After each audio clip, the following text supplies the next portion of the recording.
نحمدہ و نصلی علی رسولہ الکریم، اما بعد، بسم اللہ الرحمن الرحیم۔ میرے معزز سامعین، آج میں آپ حضرات کو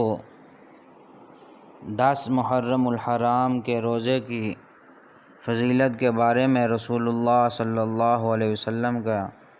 مبارک فرمان بتاؤں گا۔ رسول اللہ صلی اللہ علیہ وسلم کا ارشاد ہے کہ سب روزوں سے افضل رمضان کے بعد اللہ تعالیٰ کا مہینہ محرم ہے،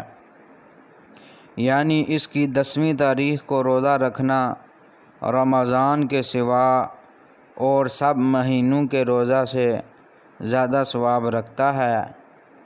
اسی طرح ایک اور حدیث مبارکہ میں ہے کہ جب رسول اللہ صلی اللہ علیہ وسلم نے 10 محرم الحرام کا روزہ رکھا اور صحابہ کو بھی اس دن کے روزہ رکھنے کا حکم فرمایا تو صحابہ نے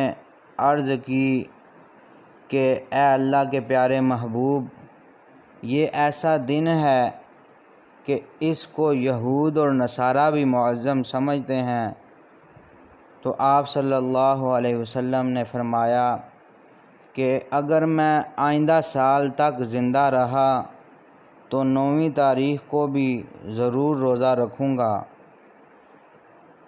یہ 9ویں تاریخ کو روزہ رکھنے کے لیے اس لیے حکم دیا گیا کہ اگر 10